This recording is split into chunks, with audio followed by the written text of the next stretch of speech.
You know, every time I try to use my remote start switch on this thing, it would work one time and not work the next. And I'm like, what's going on here? You know, I double check, clean, and then it would work, and then I'd come out, and I'd go in the house, have a cup of coffee, come back out, and it would not work. This is crazy, and I was working just a few seconds ago. Well, listen to this.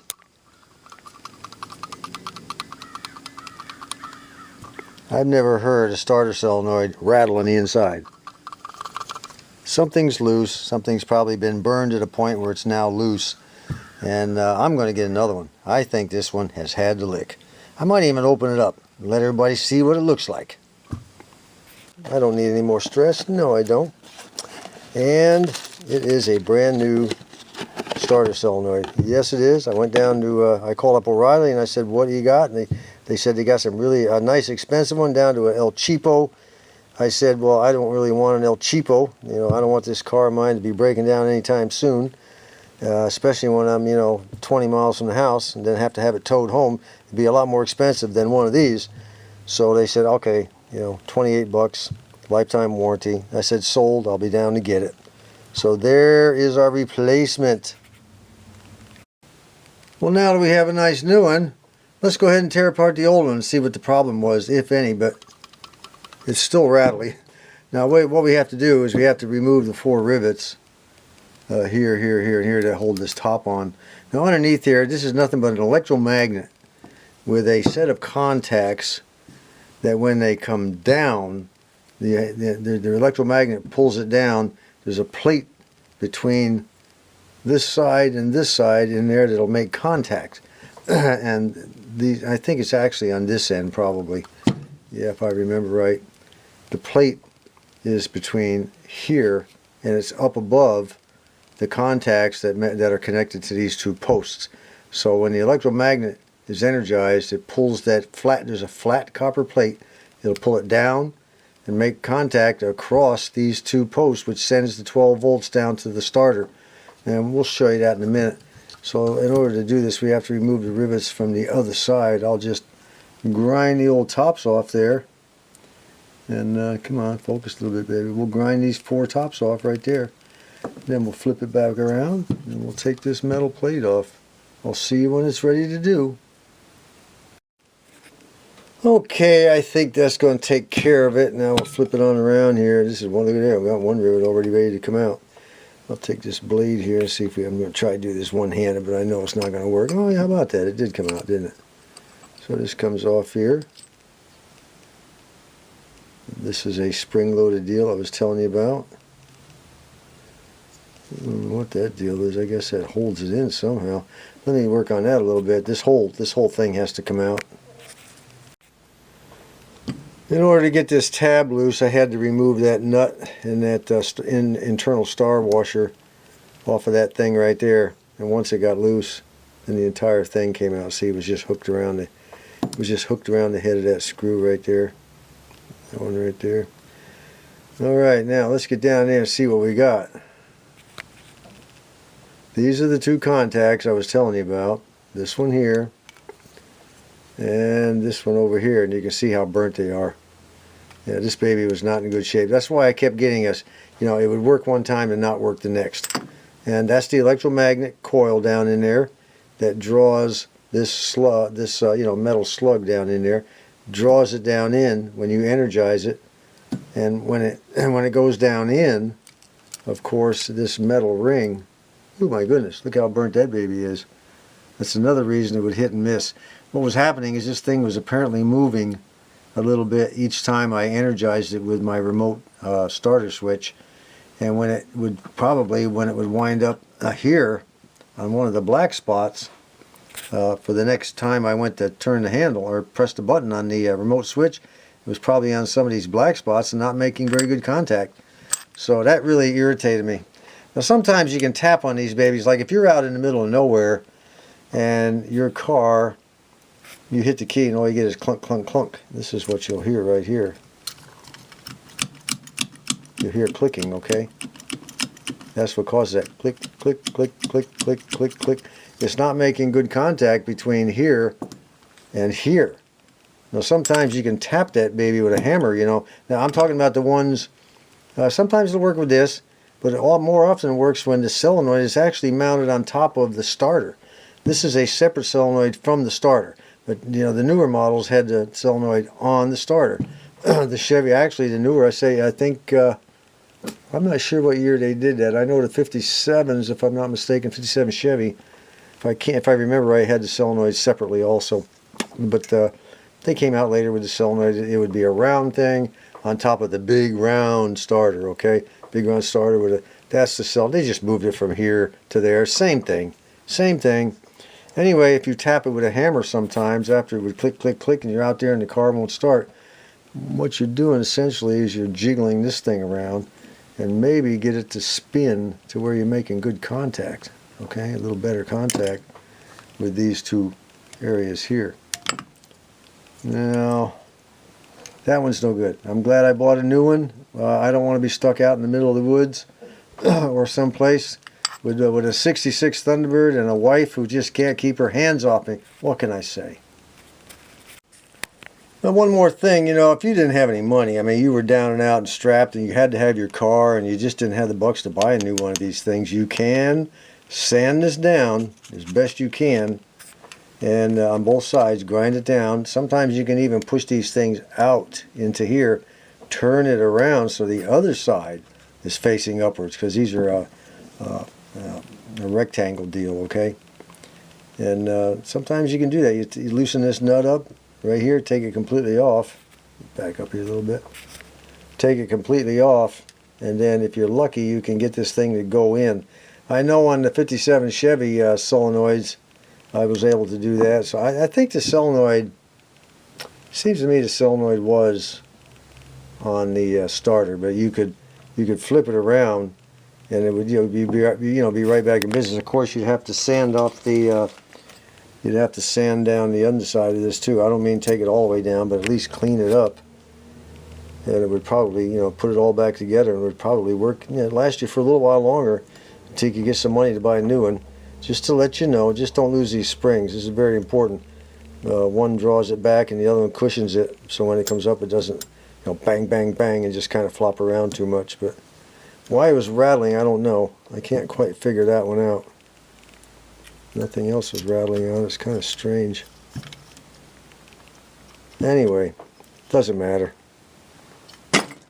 28 bucks for a new one. Piece of cake. Now you can get 7, 8, and 9 up to $15 ones if you want, real cheapos. I decided no, I wanted a $28 one with a lifetime warranty. Now this particular solenoid comes with brand new nuts and washers for the battery cables, and the one for the starter cable on one side and battery cable on the other. And it also comes with these smaller washers and nuts, in case you don't have the push-on type of connectors. Well, I have the push-on type, so I don't need to use these. But it's always kind of good to keep these around. And they're fine thread. They can be a booger when you need one, you don't have one. Kind of keep them close, maybe with maybe in a little bag or something that says solenoid, screws, washers. But we will be using the two lock washers and the two large nuts.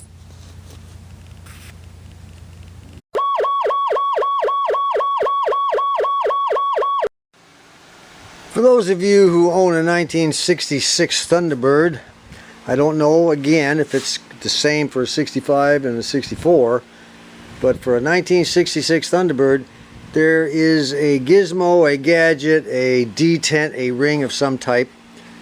I haven't really looked at it. I've only seen pictures of it. It's located in the steering column, and when you put your car in park, it's supposed to remain in park. That's the purpose of that gizmo, the gadget, and the detent, okay? Well, over the years, the detent wears out. And I don't know if this one's worn out or not. I'm sure it is. Every other thing in this car is worn out. So what happens is, you start your car, you got it in park, you start your car, and it idles. You get out of your car, you walk around to open up the garage door in order to back your car out, and all of a sudden the car trips out of park, the shift lever falls out of park and goes into reverse, which is the next slot. And all of a sudden, here your car is idling, and it starts moving in reverse. More than one person has contacted me, said they got caught, almost got caught, or did get caught, I think one of them did, between the rear bumper of the car and the garage door. And I guess it banged up their legs pretty good. But even if they didn't get caught and they got out in time, you got to be careful, because these 66 cars will kick into reverse and back up on you. And if the garage door is not open, bye-bye garage door. And I know there was one guy that contacted me, one of our subscribers. He said, yeah, wiped out my door. And part of something else. He said it almost got him, or took out part of the wall or something. That's not going to happen to me. I'm going to get ready to try to start this car again, and I've got all 4 wheels chalked up, all 4. And I've got the emergency brake on, and I'm fixing to go in there, and I'm going to take a cord and I'm going to tie that shift lever up, because I haven't looked at that detent in the steering column yet. Sooner or later I'm going to have to pull that steering column out and go over it. And our good subscriber and expert Thunderbird repairman Nick in Vintage Thunderbird Repair, his website, you all know about that. If you haven't gone to Vintage Thunderbird Repair and you own a Thunderbird 4, 5, or 6, maybe even prior to that, because I think he worked on all those years and he knows all about this stuff, you contact him, he'll get back with you. It may take him a while because he is repairing other cars for customers, so it's not like he can just immediately get back to you in 6 hours or 2 hours, or sometimes it takes him a couple days, no problem, okay? He's gracious enough to answer you back. As long as you don't give some giant long, well, what do I do about this and this and this and this, just keep it short, What do I do about that? Here's what I've researched, this is what I found, is it correct? And he'll say sometimes, yeah, or he'll say, well, no, try this instead, okay? But don't just don't lean on him completely. If you're going to own a car like this, do your research prior to contacting anybody, not just Nick, and say, this is what I found so far. Yeah, can you point? I don't need anything more than maybe all you have to do is point me in the direction of another website somewhere that'll help me a little further. And sometimes he can do that, or he'll tell you about a new part that's out that will help you. So don't lean on the guy completely. We're supposed to be big boys. We take care of our own problems. Once in a while I send Nick an email and I say, hey, like right now, I want to know how the transmission cooling lines are supported. I know how they run all off the side and down and around. They wind up over here in the radiator. But I don't know. I think half of my support clamps underneath are missing. I don't even know where they go. So, and they don't show you that in the manual. They don't show you where each one goes and what it actually looks like. So I contacted him and I said, can you send me a couple pictures? That's all I need, So he said he would do that. He's out in Los Angeles right now as I film this video. He said when he gets back, he'll help me out. I appreciate that. All right, enough with the long oration. We're going to go ahead and try to start the car. If it doesn't start, I'm calling it a day. Tomorrow the heat index will be back up to 107 again. I'm not sure I want to come out here for very long. But everything I've done so far, I just can't do anymore. I've changed that nice new solenoid out. Looks really good sitting down in there. I like the looks of that. Of course, the wiring is still messed up. Later on, I'm going to do some big changes on this. I'm going to get a new one of these. This one's too short. I have to keep the battery in at an angle. We're going to get a nice new one of those. But first, I got to get this series ended, and I'm going to let everybody know now. This is very important. For those who have been following this series from the beginning, once this car starts and backs out of the garage and we take it down the road, I'm only going to take it down to, this road out here is a dead end, goes down about maybe a mile and a half. We'll go ahead and take this baby for a ride. I've got to get some license plates on it and some insurance, but I'm not going to do that until the car is actually running. We're just going to take it down here about a mile and a half, turn around and come back. That'll be our ride, and that will be the end of this entire series. After that, we'll be doing just a little bit at a time, much like the Corvette Ben does. Every once in a while he'll pop up. He pops up about once a month.